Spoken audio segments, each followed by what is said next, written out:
Balbec II. Un hasard se présenta qui aurait pu, en un seul coup, nous donner prestige à ma grand-mère et moi. Alors que la vieille dame très entourée et qui imposait un grand respect descendait, le directeur glissa à l'oreille de ma grand-mère.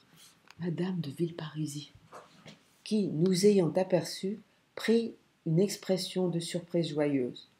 Malheureusement, ma grand-mère avait pour principe qu'en vacances, et surtout en bord de mer, on est là pour prendre le grand air et non pour retrouver des gens qu'on pourrait voir à Paris. Je n'osais pas lui dire que j'aurais aimé être vue causant avec une dame si prestigieuse, afin surtout d'impressionner mademoiselle de Stermaria. Elle ignora son amie, qui comprit que ma grand-mère ne tenait pas à lui parler, et se détourna. Madame de Villeparisis ne connaissait personne à l'hôtel, et je vis même que monsieur de Cambremer, le beau-frère de Legrandin, un jour où il avait accepté de venir déjeuner avec sa femme, à la table du bâtonnier ivre de fierté, et décidé à ne pas partager le châtelain avec ses amis, ne la saluait pas. À la suite d'un déjeuner avec Cambremer, monsieur de Stermaria vint se présenter au bâtonnier. J'en profitai pour dévisager sa fille, dont je sentais, sous son air froid d'aristocrate, une nature aimant la vie plus qu'il n'y semblait de prime abord.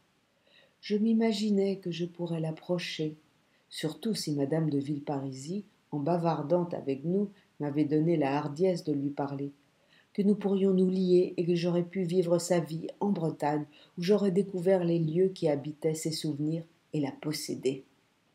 J'arrêtai de dévisager la jeune fille, son père l'ayant rejointe à leur table, tandis que le bâtonnier appelait Aimé par-ci, Aimé par-là, montrant ainsi qu'il avait de bonnes relations avec le maître d'hôtel, mais aussi qu'il lui était supérieur. Aimé lui répondait d'un sourire entendu. Les repas, déjà intimidants en temps normal, le devenaient encore plus quand le propriétaire du grand hôtel, mais aussi de 7 ou 8 autres établissements, venait y passer quelques jours. Il me saluait avec froideur. Il saluait d'ailleurs tous les clients avec froideur, mais s'inclinait devant eux plus ou moins profondément. Il avait l'œil à tout, et je fus soulagé d'apprendre par le concierge la date de son départ prochain. Alors que je n'avais aucune relation, Françoise, elle, s'en était faite de nombreuses. Le cafetier, une femme de chambre, un sommelier, un homme de la cuisine. Ces amitiés étaient régies par un subtil protocole. Cependant, la qualité de son service pour nous avait beaucoup baissé. Elle qui, au début de notre séjour, n'hésitait pas à sonner pour nos moindres désirs, disant qu'on payait assez pour ça, hésitait maintenant à demander le plus petit service, de peur de déranger sa nouvelle connaissance.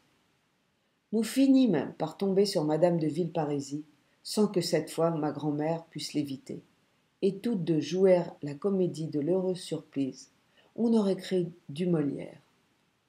Et tous les jours la marquise prit l'habitude de venir nous rejoindre à table, à la fin de nos repas, tandis qu'Aimé, heureux que nous ayons trouvé une amie, allait chercher des rince-doigts, et que je m'efforçais, en regardant la mer, de chercher ce que Baudelaire y avait vu, au lieu de fixer mon regard sur la table mal débarrassée.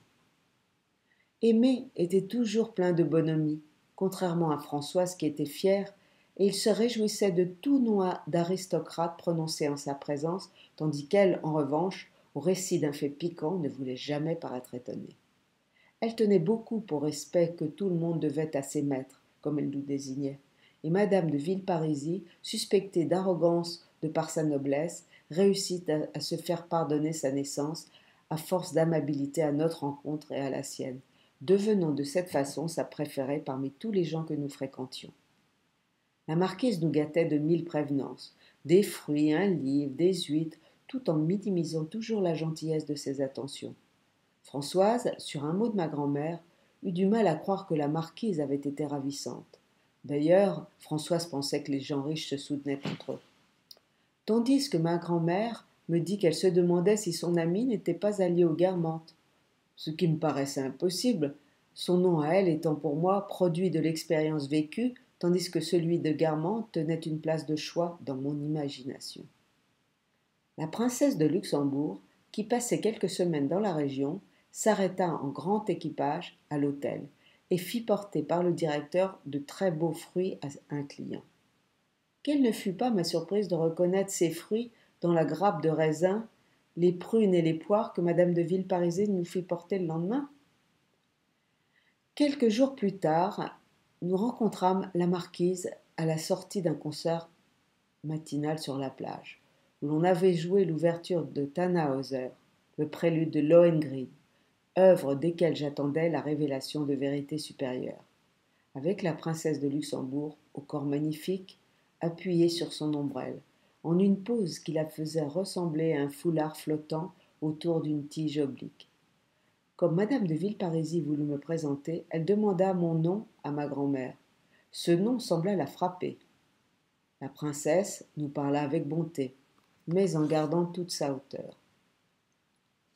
Même dans son désir de ne pas avoir l'air de siéger dans une sphère supérieure à la nôtre, elle avait sans doute mal calculé la distance, car, par une erreur de réglage, ses regards s'imprégnèrent d'une telle bonté que je vis approcher le moment où elle nous flatterait de la main comme deux bêtes sympathiques qui eussent passé la tête vers elle, à travers un grillage ou jardin d'acclimatation. Je venais de rencontrer ma première Altesse. Le lendemain, madame de Villeparisis, en un rôle classique d'intermédiaire entre bourgeoise et royauté, nous dit que la princesse nous avait beaucoup appréciés et aimerait certainement nous revoir.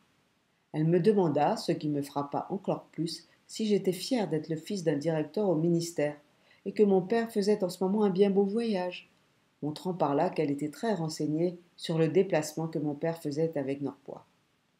Pendant ce temps, le petit groupe de bourgeois de province, clients de l'hôtel, restait convaincu que la princesse de Luxembourg, avec son train tapageur, et son amie madame de Villeparisis n'étaient que de prétendues grandes dames, les deux mondes de la haute aristocratie et de la bourgeoisie ayant une vue tout à fait chimérique l'un de l'autre.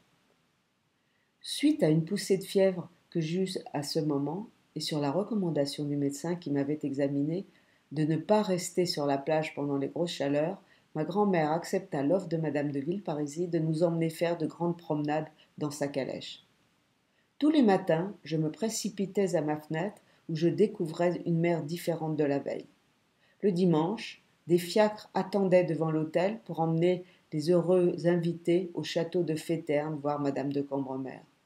D'autres voitures allaient conduire ceux qui n'avaient pas été invités, mais qui préféraient partir en excursion plutôt que de subir l'humiliation d'être laissés pour compte.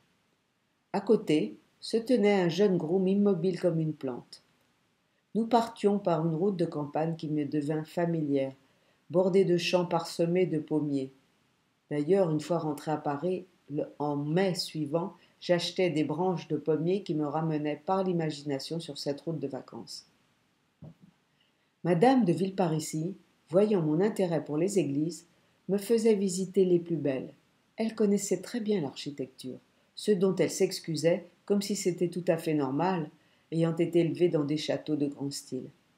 Elle avait la particularité de ne considérer de grande valeur que les peintures et œuvres héritées et transmises sans passer par l'entremise d'un marchand, ce qui en garantissait l'authenticité. Elle-même peignait des fleurs à l'aquarelle. Complimentée par ma grand-mère, elle n'en tira aucun plaisir, comme si c'était tout naturel.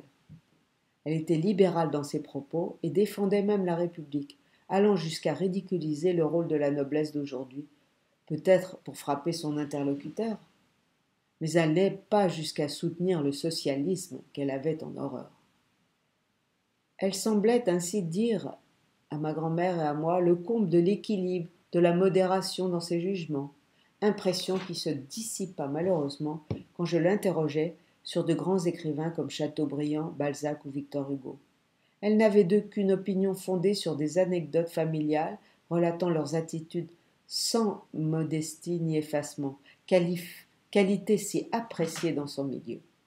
Elle était, dans son jugement de ces génies, d'accord avec Sainte-Beuve, qui affirmait qu'il fallait fréquenter ces grands esprits de près pour pouvoir les juger.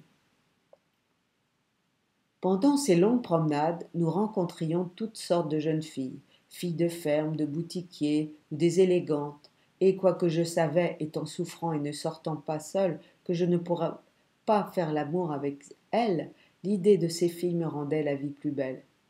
La voiture allant vite, toutes ces femmes entreaperçues me paraissaient attirantes, le désir lié à l'imagination n'ayant pas été éteint par la réalité d'une rencontre probablement décevante. J'aurais voulu connaître leur âme, mais plus il était impossible de faire leur connaissance, plus grand était mon désir. Un jour, n'y tenant plus, lors d'un trajet avec un ami de mon père, je descendis en marche pour courir après une gracieuse silhouette, et la rattrapant enfin, je tombai sur la vieille Madame Verdurin, que je faisais tout pour éviter, et qui fut enchantée que j'ai couru pour la saluer. Je crus pouvoir connaître l'une d'elles, une laitière qui apportait de la crème à l'hôtel, et qui avait soutenu mon regard. Une lettre que Françoise me remit, portant sur l'enveloppe mon nom, dont l'écriture me fit croire qu'elle était de cette jeune fille. Quelle fut ma déception quand, l'ayant ouverte, je lus un mot très aimable de Bergotte qui, de passage à Balbec, m'avait raté. J'aurais dû être flatté de tant de sollicitude venant du grand écrivain, et je n'étais que déçu. Je m'imaginais que je pourrais rencontrer d'autres filles sur d'autres routes, et l'envie de vivre avec une femme que je pouvais créer de toutes pièces, indépendamment de la nature individuelle de celle que j'aimerais, contenait en graines la reconnaissance de l'illusion de l'amour.